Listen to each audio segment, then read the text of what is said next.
them a big hand. Let's give them a big hand. Thank you for being such fantastic hosts. Your hospitality has not gone unnoticed. And we thank you greatly for this. Pastor Mahlobo has already thanked all those who participated. The only thing I want to say before I share the word is that yesterday we were inducted into leadership.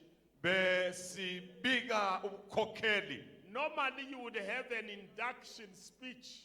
But you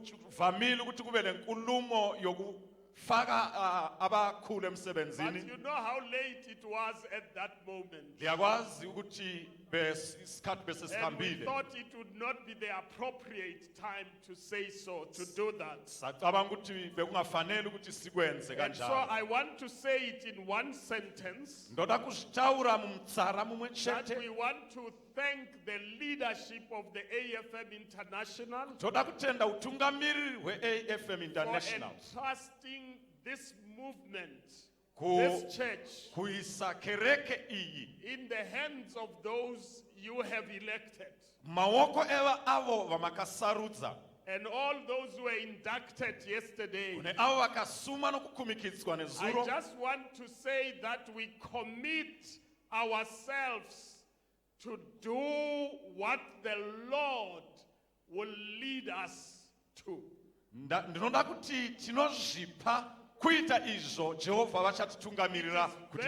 It is very clear that we have a great assignment to change this church,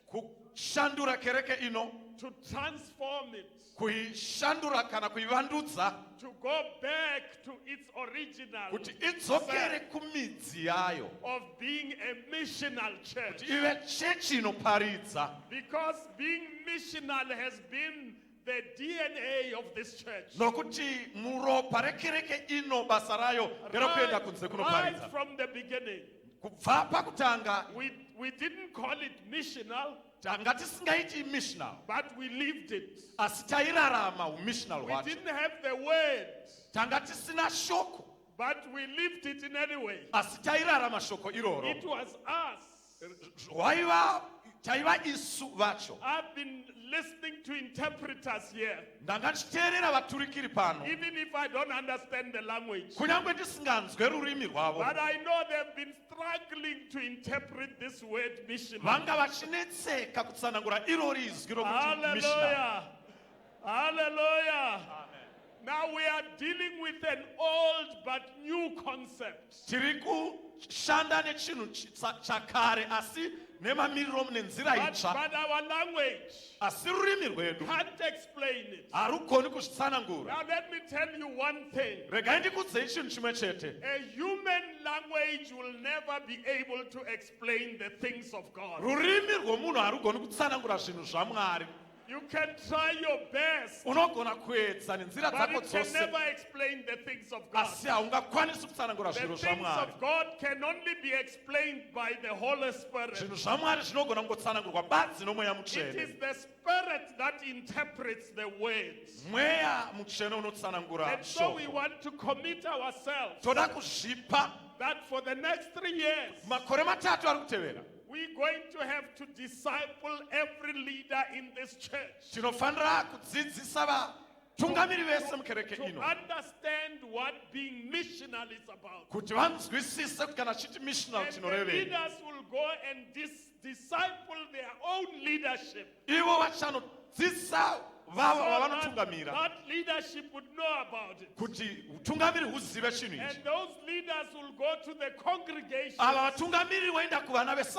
and disciple every member of this church to be a missional agent. And when we meet together in 3 years' time, we want to meet people who are just missional in themselves. Hallelujah. Hallelujah. I have a difficult task to share with you the word in 20 minutes. And that's the homiletics standard. When they teach you to preach, they say 20 minutes sermon. If you do 30 minutes, it's too long. If you are 45, you are an evangelist. You know, evangelists have no respect for time.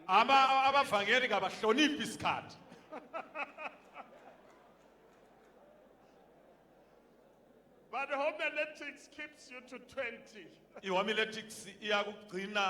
The Lord has put in my heart, and I would like you to listen to me. And I want those who are far off to try their best to be with us. The Lord has put in my heart that as we close this conference, we must talk about the transfiguration of the Lord Jesus Christ.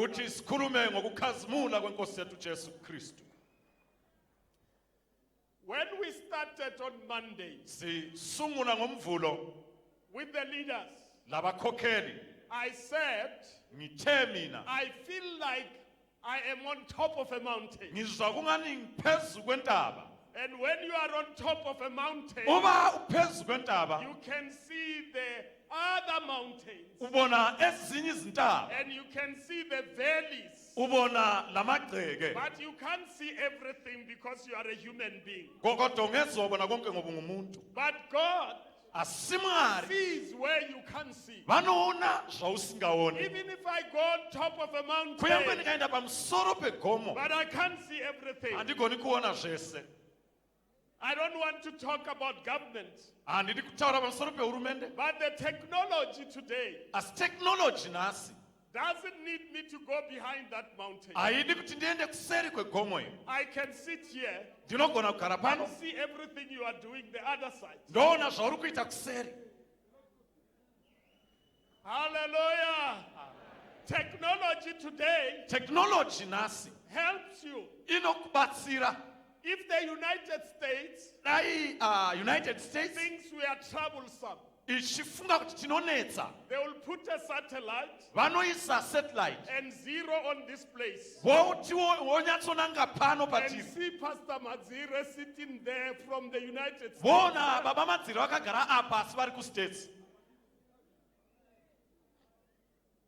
That's technology. But our God is more than technology. The technology is just coping up with what God has already. Because God can see everywhere, everybody at the same time. Around the clock. Around the globe, in the whole galaxy, God is able to see. But we are human beings. So God, Jesus, wanted his disciples to see something before it comes. In chapter 17 of Matthew, is the story of transfiguration. This story says, I won't read it because we don't have time. Jesus took Peter, James and John and went to the mountain. He wanted to be in a place where they can see something more than they can see when they are down there. I don't know why Jesus chose those three. Theologians have got reasons they can study that. For us here, let's not worry about the theologians. Let's say to ourselves, those who are here today are Peter, John. Hallelujah. You are Peter. You are John. You are James. You are privileged to be here. I don't know how you were selected, but you are special. God knew that He needs you to be at this mountain. And I'm going to declare Rufaro a mountain. If you don't believe that it's a mountain, walk with me to the top of the mountain where Rufaro ends. That's where I was yesterday. When you are at the top there, you can see this camp. You can see all the people are down there. You can see the school there. Am I lying, Pastor? I stood on the mountain and saw all of you here. Except that my eyes couldn't zero. So you are an elected group. And then He went with them on top of the mountain. I don't know whether Peter, John, and James knew what was going to happen there. Maybe you didn't know why you were coming here. But the Lord knew why you were here. When they arrived on the mountain, the Bible says something extraordinary happened there. It says Jesus was transfigured. It means He was changed. I don't know how to explain this change. He became something different. When you get to that mountain, Jesus Himself changes and becomes like light. And the Bible says it was like glory. The Bible says it was like He became like light, lighter than the sun. And when they looked at Him, they realized Moses was there. They got a visitor there. Moses visited them. And then next to him it was Elijah. They visited the mountain. I don't understand this story. Dead people who come to the mountains. At least Elijah went up. Maybe he came down again, I don't know. But the point is, they found themselves there. The Bible says they had a discussion. I wish I could have been there. Listen to this discussion. That's why I want to go to heaven. I want to ask questions there. I've got too many questions to ask. To say, what was the discussion? Because I don't understand Peter.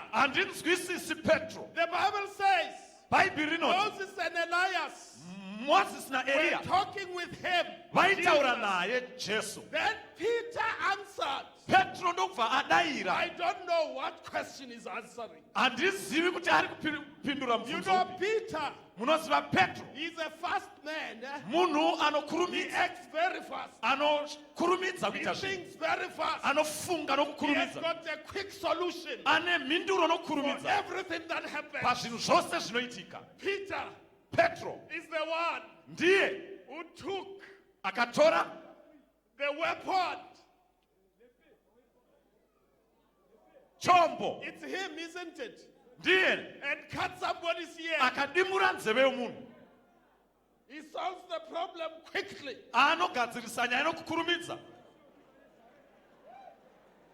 When he chopped it, Jesus said, no, sir.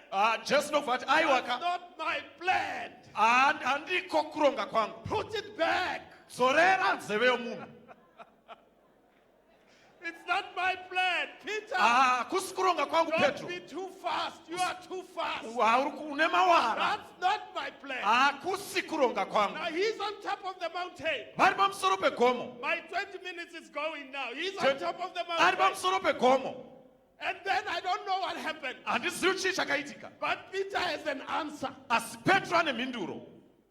Let's build 3 houses here. Let's build 3 houses.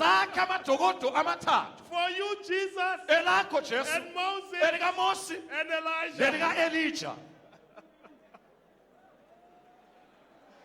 We are on top of the mountain. We're going to see the glory of God. Peter wants to build houses. Maybe you are here. You have been listening to the sermons. But you are busy planning to build houses instead of see the glory of God and what this event is about. This event is not about building houses. It's about changing yourself. About yourself. But Peter also forgot that they were there. I don't know where they were going to sleep.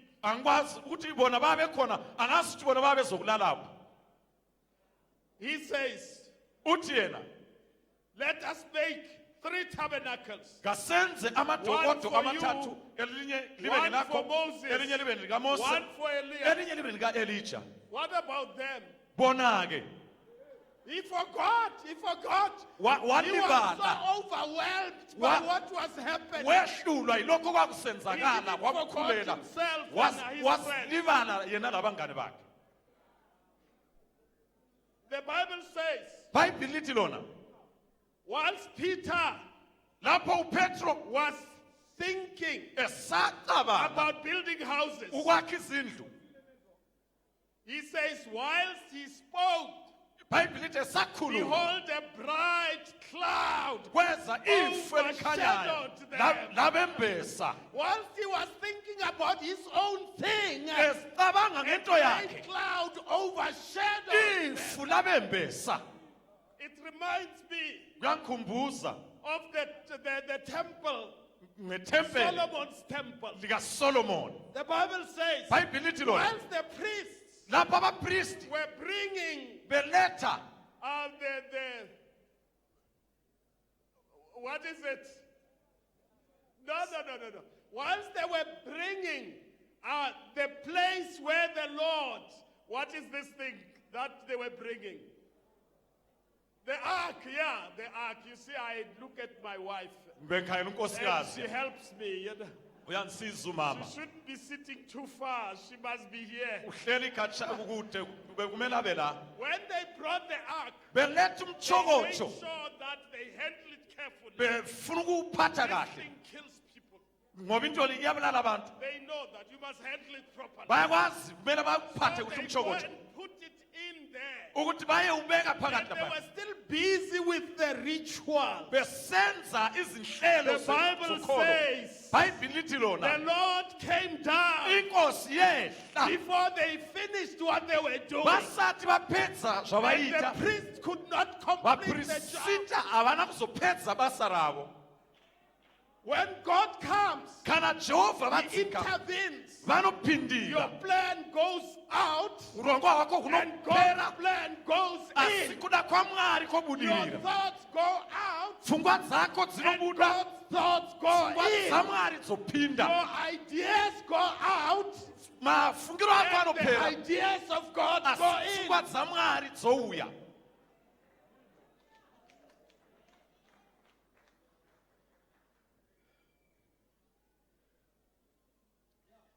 And then he says,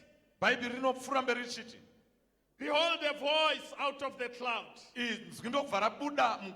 which didn't say, which didn't say, let's build houses. The word of the Lord, it looks like he discounted, economists would say, he discounted Peter's business. My economist business na Petro. It's wasting time. We have got business here. And he says, behold, a voice came out of the cloud, which said, this is my beloved son. Listen to him. This is my beloved son. Don't talk about houses here. We're talking about the Son of God. This is the beloved Son. Listen to him. Don't listen to anybody else except the Son of God. Don't listen to false prophets except the Son of God. Don't listen to anybody, even if your own friends came to you and told you a different gospel. Don't listen to it. This is my son. We are on top of a mountain. Hallelujah. Got only 5 minutes. Hallelujah. We are privileged to be here. You can't be here and leave this place and go and continue with the things you've been doing. Can't be. God didn't bring us here for fun. God brought us here. We are a selected few here. I'm estimating that we are beyond 100,000. But 100,000 is a small fraction of the leadership of the church in the world. So we are privileged. We are here. We were here to listen to God, to know that we can't go and run churches with closed doors. We can't run churches with tainted windows so that people can't see. We can't go and run churches which are about ourselves. They become our houses. And we spend time fighting in that house. And even kill each other there. We can't go back and become passengers. You know, when we were in Harare, those who were not in Harare missed something else. I must repeat this quickly. Dr. Isaac Berger there, he couldn't stay with us. He said, there's a difference between a ship that's carrying tourists and a ship that's carrying fishermen. When you are in a tourist ship, you sit there and there are workers who feed you 3 meals a day. And the only thing you do is to walk around and look at the water there and go and sleep and wake up and eat again and then go and wash and get your clothes on. They become dirty. You must wash the clothes and they get washed in that ship. That can be the church of Christ. This church of Christ of members who just go there to be blessed and go home and do nothing for the kingdom. It's not the church of Christ. The church of Christ is the boat that does fishing. There is nobody there who's employed to take care of useless passengers who are just sitting in the church. Pastors and other people are serving useless passengers who are here just to complain and not carry the gospel of the Lord. Useless passengers. In this boat of the fishing guys, everybody there is there for fishing. He's not on a holiday. The church can't be a holiday place.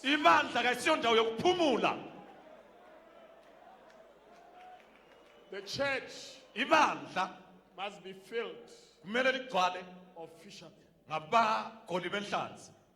and women. I'm done.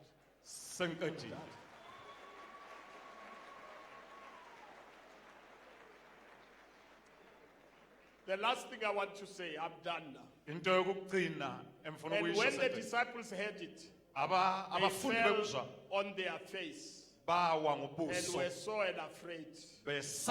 Please don't be afraid about what you've heard. And Jesus came and touched them and said, arise and be not afraid. I want to say to you here, arise and not be afraid of the new thing you have learned about. Go and do this thing that's new. That's not the same as the thing you did before. And when they had lifted up their eyes, there was no man. Moses was gone and everybody was gone. And Jesus says to them, please don't tell anybody about this until my death and resurrection. Now I want to say to you, there's no condition today. Jesus died for us and went to the grave, resurrected. There's no secret of the mountain.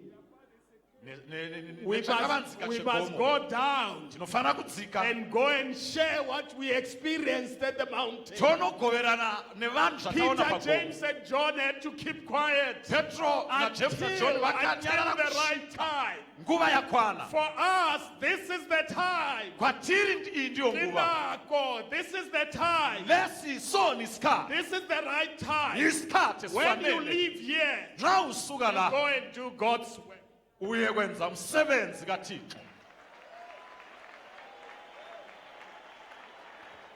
Wahamba nathi,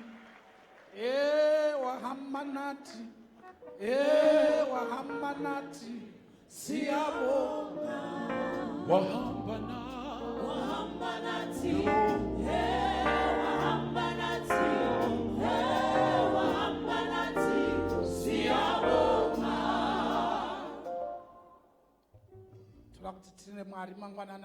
Want to thank God this morning. Baba President, may God bless you. Mwari vakuitirei zvakanaka. Atirove maoko tichitenda Mwari Shaizanda sibonga uNkulunkulu nebasa rakanaka kudai. Umsebenzi omuhle kanje. Zvatiri kuita iye zvino, Esikwenzayo manje. vaenzi vese abemzini bonke, including our honorable guests. abemzini bonke, Yeah, you may go out now. linga I gonna put out ndrimwene usirimwene tokuwana wakamira pamoja. ungaphumi usithi ngwemzini ungasawemzini akuthola umile endleleni. Pari kubuda abayenzi besabo. Kuphuma abemzini bonke laba. Ndoda ama-drivers ose Funa ama-drivers onke vafambe vachiuya kuno. bahambe baze ngapha. Our visitors, may you all go in peace. Just say bye-bye to them. Say, go in peace. Mufambe zwakanaka amadzedu. Wahamba nathi, oh wahamba nathi, oh wahamba nathi, siyabonga. Wahamba nathi, yebo, wahamba nathi, siyabonga. Wahamba nathi, yebo,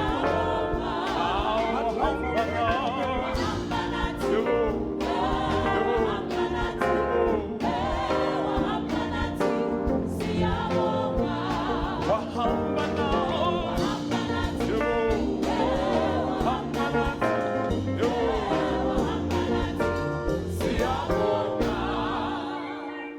Ndoda kuti vamwe vese vari kuenda munzwisa kuti hatisataisa nyasha.